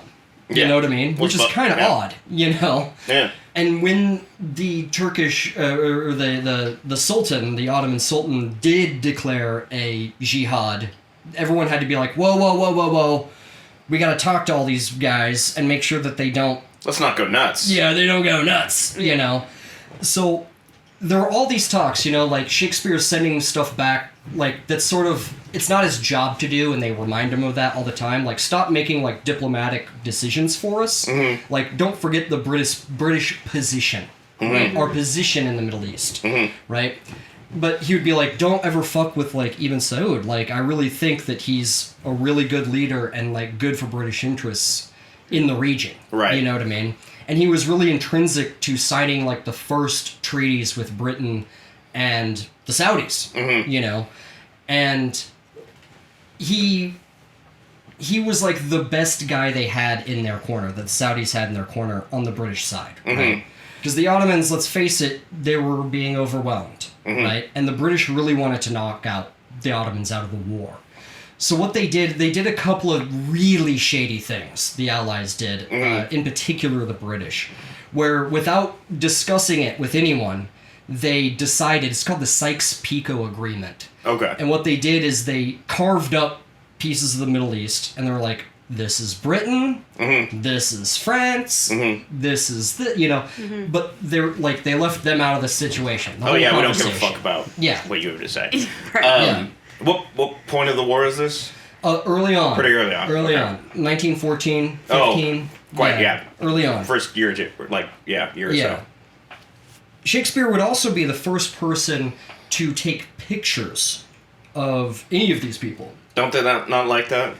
They don't, and some people would run away from what they consider to be the evil eye. But Sauron. yeah, but even Saud was not afraid to have his picture taken. Not afraid of shit. He had his picture taken a bunch of times. Yeah. But like the first pictures of him are from Shakespeare's camera, which is super interesting. He would take pictures of the desert. He would take pictures. You know, the first time anyone from outside of here would ever see this place were his pictures. You know, really interesting stuff. Yeah, that is interesting. You know, because, I mean, if you really think about it, this is an area of the world that hasn't really changed a whole lot since, like, medieval times. Maybe even before that. You know what I mean? Okay. The power structure's in place.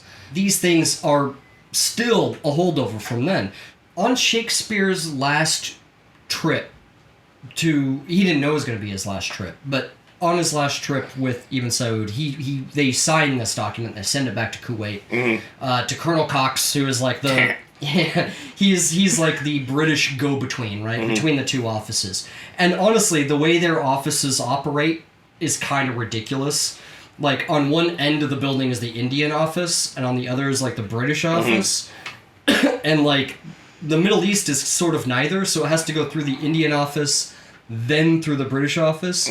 So any correspondence has to go to India and then to Britain, and then while it's in Britain, it has to go from one side of the office to the other. And it's just like, oh my god, like, you think bureaucracy's bad now. Right. You know? Imagine before email existed. Yeah. So he, like, sends off this thing, and it's really like a commitment, you know, from Ibn Saud to the British, right? And right after that happens, the Rashids are going to attack them. And so, like, Ibn Saud, like, gets his shit together, gets his men together, and he's going to go meet them in open battle. And he tells Shakespeare, he's like, you might want to stay back. Like, I'm an old desert warrior. This is what I do. This is my thing, man. It's my thing, man. You can't take that from me. And, like, Shakespeare's like, no, I'm not gonna miss the show, you know? Yeah. And like he even writes back, back to somebody who's like, I want to go. I don't think it would be that dangerous. No. Bloody good show, type of thing, And he like goes out there with his like pith helmet on, and still dressed as a British officer, and like goes out with these guys, and like they're gonna like charge like into each other. I feel like this isn't that different from how Lord Byron died. Yeah, a little. Well, he died of a fever. Oh.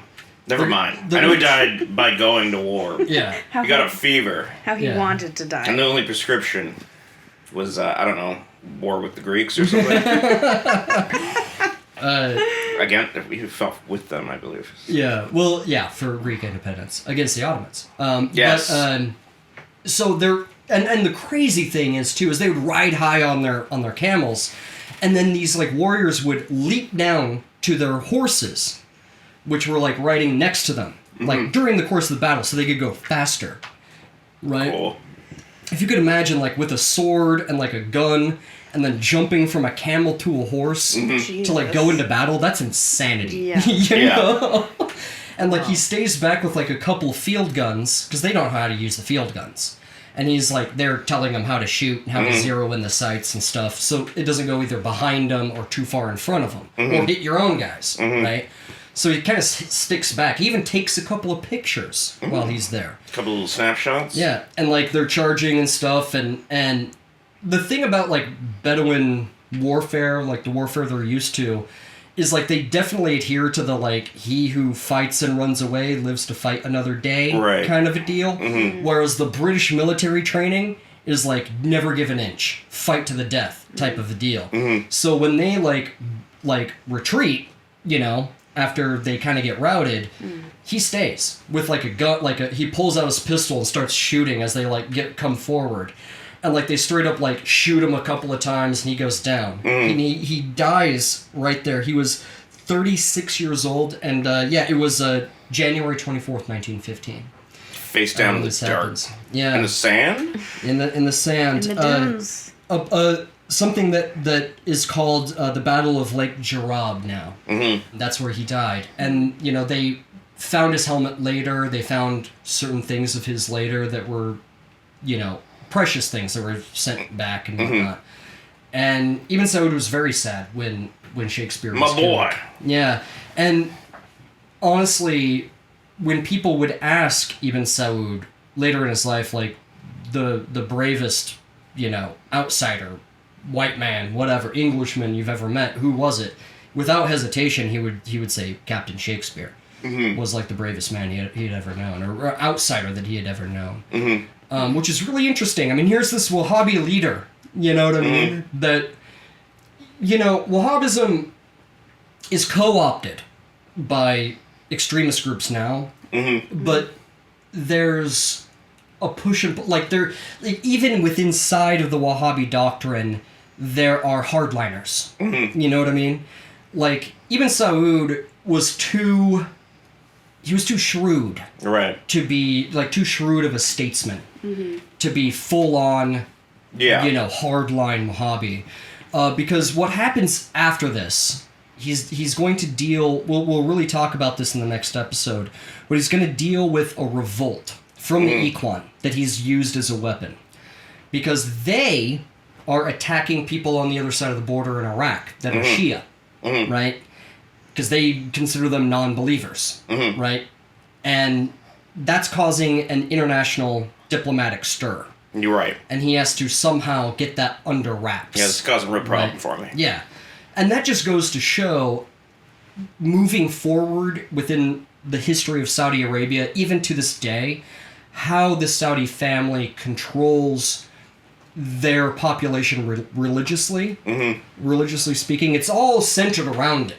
Right. Which is hard for us to grasp in this country, in the West, really. But basically, the royal family isn't totally 100%, and they would, of course, disagree with me. They're not totally Wahhabi, right? They have a state to run. Yeah. Right? Right. Whereas you have these other, extremist groups that don't really see it that way. Yeah. Right? And honestly, guys, as I was, going through this, up until, today, what we're dealing with today, like, the William Godwin, like, destroy all nations sort of way of thinking starts to look better and better. Because it's like, oh god, like, this could turn into a vortex that could, like, pull us into, like, World War III, Oh, yeah. That couldn't be good. But, so what happens, basically, is, in order to get out of World War I, like, to get the Ottomans out of World War I, the British and the French and the Allies, they basically are like, you need to get the rest of the Muslim world against the Ottomans. Mm-hmm. Right? So they make all these promises to Hussein in the Hejaz, to the leader of Egypt, like all these other Arabs. They convince them to rise up against Turkey and against the Ottomans. And right, yeah. The point is that, like, they'll be given all of this stuff. They can have the areas they want. They can be in control of these, all the stuff that they want. Yeah. They no longer have to answer to the Sultan, the Caliph. You can get a PS5. Well... Play some Hogwarts Legacy. Well, considering a lot of them think that, the Ottomans are heretics, they no longer have to answer to them, right? Mm-hmm. And, Hussein thinks that he should be the keeper because he's in charge of Mecca and Medina and all these places. That he should be the keeper, and Egypt thinks they should be the ones. But basically, this is where you get your Lawrence of Arabia story during this Arabian revolt, right? And Ibn Saud is expected to take part in this. Right. He uses the Rashid question to not take part in it. Right? Even though the British are kind of giving him allowances and things like this. So the Arab uprising happens, right? The Arab uprising happens. It's going to knock the Ottomans out of the war. And meanwhile, the British are sending in these agents into Saudi Arabia. What's going to be Saudi Arabia. Right. And they're looking around, Ibn Saud's pretty okay with the British, and this one guy, he's on this quote-unquote diplomatic mission, right? And he even says, like, I'm going to go to this area, this one particular area of the desert, and the reason why I want to go, I'm a bit of a entomologist, right? And I really like this very rare butterfly that's only found in this area.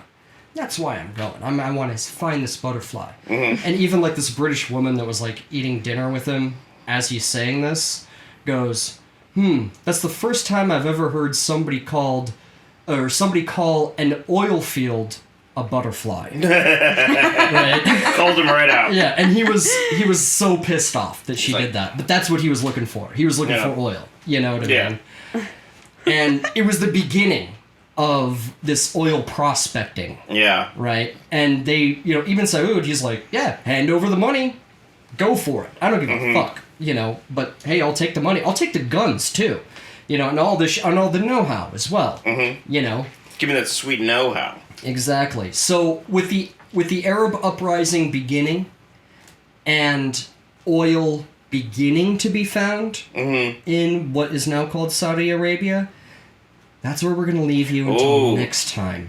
Because it's all about to come to a culmination that still is very much with us. Yeah. To this day. Starting to sound very familiar. Yeah. Like the whole, I'm looking for, I just think it's funny that George W. Bush, instead of the butterfly metaphor, said weapons of mass destruction. Well, that's, You gotta get at that oil, I mean... Well, once we really get to the end of this, I hope that you'll understand pretty much everything that's going on right now over there. That's my goal. There you go. Is to have you understand, the power structure and dichotomy that's happening over there. But it's so complicated.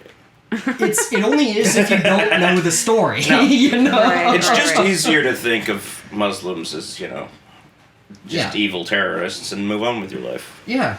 Well, it's not true. Vote for Republicans. Yeah. Christian Republicans who will say, I don't know. Yeah. Not tax you, but they actually will. Well, even you're not rich. Yeah, even these guys are. Tax is a thing. But it's more material than than money itself. The crazy thing too, I'll mention his name in the next episode, but the crazy thing too is like, even Saud's finance minister, the way he carried the wealth of his new nation was in this tin box, which is just crazy. That like the wealth of a burgeoning modern nation is in this tin box, and it all fit in a tin box. Yeah, exactly. Do you remember when Al Gore and George W. Bush were running for president, and SNL had that like debate with them, and Al Gore keeps talking about like having something talking about like a secret box. A lockbox. A lockbox. Thank you. Yeah, that's what it was. To stop another 9/11. Yeah, and I think this was before 9/11. Before, yeah, it was. It was right after. This would have been before, because it was when it was Al Gore. That's right. Yes. And he's talking about like this lockbox, and in this SNL sketch, which is one of the best SNL sketches, like it's slowly like the lockbox becomes more and more literal. Yeah, right. Like I can't remember all the details, but it's like he's like it'll be hid beneath the floorboards, like something like that. I can't remember. It's super funny. Like it's like all of his plans were. It's like totally like a metaphor at first, but then you realize he's talking about a literal box. Yeah, right. It's really funny. Yeah. I know everybody likes strategery, which is good, but the crazy thing is too, is that as we go forward, you'll see this, but the Saudis and the leaders of Iraq and Iran got along well at a certain time. Not anymore. Yeah. But they got along well at this very particular time. Yeah. And then things happen. Yeah. Some of it we're not really going to get in the weeds with. Some of the stuff that happens in the 60s and 70s we're not going to talk about. And they'll argue over who's the best Beatle. Everything fell apart. It's George Harrison, hands down. Of course it's George Harrison. And I'm not even a Beatles fan. Yeah. But I would die on that hill. Yeah. Yeah, I know. Like the History Boys famously don't like the Beatles. Yeah. The biggest Beatles fan of amongst the History Boys was Tyler for not caring. Yeah.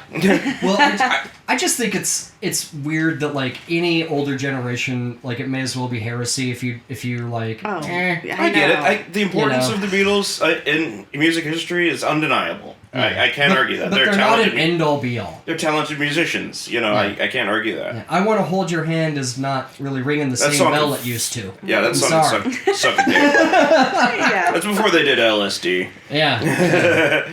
Before they lost their minds. Yeah. So I've heard people say that. Yeah. I like the good old Beatles, the I Want to Hold Your Hand bullshit. Yeah.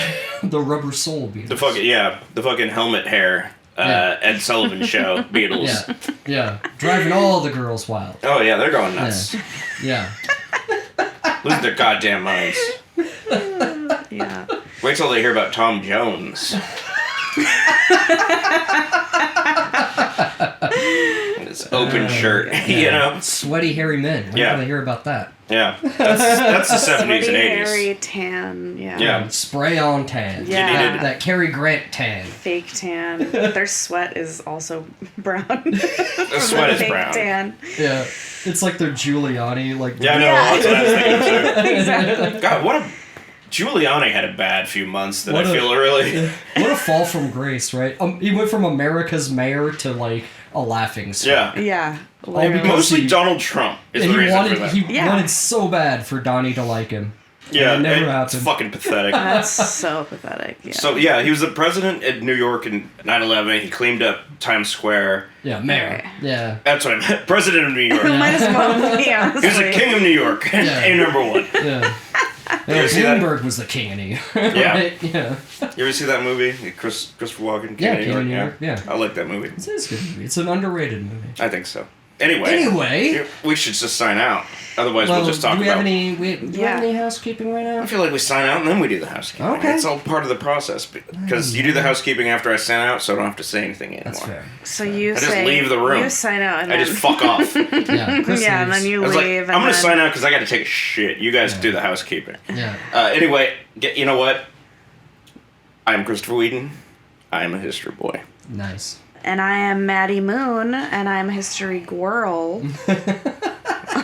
Yeah, go with it. It's gonna stick. Say whatever the fuck you want. I don't care. That's what I'm gonna say, I guess. I'm a historyman. Historyman. Sorry. I fancy myself a historyman, is what I was going to say. Well, I'm just like, I guess I'll just plug a little bit of our stuff here. If you want to follow us on Instagram, we're on there, History Boys Podcast, BOIZ. And we have an email. It's historyboyspodcast@gmail.com. Yeah. So same thing. If you want to, send a hello, reach out. Give us a little ring-a-ding. Correct us on things that we did wrong. Definitely don't do that. I'm just kidding. Don't bring up anything that we ever said wrong on this podcast. No. And then we also have a Patreon where we have a few different tiers. You can, for $1 a month. Pennies a day. That's it. You can talk to us on the Discord. Like, for even less than helping an African child, you can talk to us. You can joke around with us, have the japes and the jazz. Yeah. I mean, those African children need food. That is true. But that charity that I'm referencing, like, none of that money goes to them. Exactly. I was just going to say, those African kids kids ain't funny. Yeah. No, it's not. I'm way funnier than them. They need food, but you need entertainment. Yeah. And that's what we're here if you for. care about that, donate to an NGO. Yep. Not that's boots on the ground kind of stuff. Do something real. We also have Doctors Without Borders or something. We also have a $5 tier where you can get the most recent Patreon episodes. We do Patreon-only episodes. Mm-hmm. And then there's a $10 tier where you can get access to all of them. Because, like, after a long time, they, like, go away. Yeah, right. That's what we do. But 30 days or more, if I take forever to release one, it may be more than that. Right. Because I got shit to do during the day. Right. Most of it's video games. Right now, Hogwarts. Yeah, hell yeah. We got, we're going to come out with a new Patreon. Very soon. Yep. Very show. soon. Yeah. If you haven't deleted your social media, you can follow us. Right. Do one of two things. One, Either. Option A, delete your social media. Option Be B, a happier person. Follow us on social media. And those are the only two options. Those are the two Don't options. do neither. We're holding the sword up and you're on the chopping block. Those are your two options. It's like, you can either delete your social media. I feel like if I just delete my social media, you're going to cut my head off. And I'm like, then you better follow us. Honestly, either way works for me. Yeah. Yeah, I'm going to cut off your goddamn head if you don't follow us on Instagram. Oh my god. And that's the Chris Whedon guarantee. Well, I am Jerry Nash, your humble history boy, as always. Thank you so much for listening. Yeah. Whoever you are, if you are our Patreon subscribers, you mean so much to us. It's really hard to put into words, to be honest with you. You keep the show running. Mm-hmm. You buy us books. You just really, you're the ones that you're fuel for the engine in a lot of ways. But we also, love our lurker listeners, the ones that never say anything. You sneaky fuckers, I love you. Yeah, they're out there. They're out there, and I love them too because they're doing the most important thing, and that's listening to the show. Mm-hmm. So. Right. Yes. Yeah. You folks at home who listen and you don't engage. You're my favorites. Because I don't have to talk. No, I'm kidding. That's so mean. That's not true. No, I love you all. Every last one of you. Whatever whatever your level of involvement chooses to be, I love you. Yeah. Yes. If you just listen, you can follow us on Spotify too. I think that's you could leave a review. You can, 5-star review. You can review on Spotify now. Yep. Yeah. Give us 5 stars. If you give us less, I will be disappointed in you. Yeah, and well, we'll it just helps us out. We're an indie operation over here. We're doing our best, goddammit. Yeah, like these guys that get paid to do it, go be honest with them. Yeah, you know what? It's not gonna. I'm kidding, of course, but yeah, you go to Radiolab and you tell them to go fuck themselves. They're expertly produced podcasts. Yeah. What's the one dude's from that? Look him right in the eyes and tell him. Well, there's This American Life, Ira Glass. Look Ira Glass right in the eyes and tell him he's a piece of shit. Yeah. I actually like Ira Glass, but I do. But I'm telling you to do that anyway. Yeah. Do it for us in our name. Say Chris Whedon says to call you a piece of shit. Yeah. Senseless regards. Don't do that. Don't kill anyone. Don't kill Ira Glass. Please. He's a good guy. Yeah. I don't know. Kill bad guys. Don't kill anyone. I'm Chris is just giving bad advice. Yeah. I'm in Don't rare listen form. to him. Don't listen to a goddamn thing I say. Well, this is an advice podcast. We never said it was an advice podcast. Yeah. So No.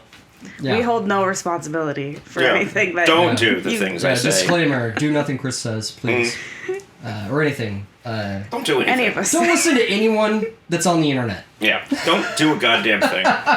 Yeah. Don't fucking move. Stay indoors. Yeah.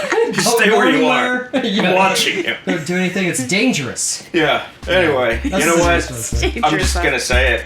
Love you. Bye. Thank you. We've had a lot of fun. We'll see you next time. Or I guess we won't, whatever.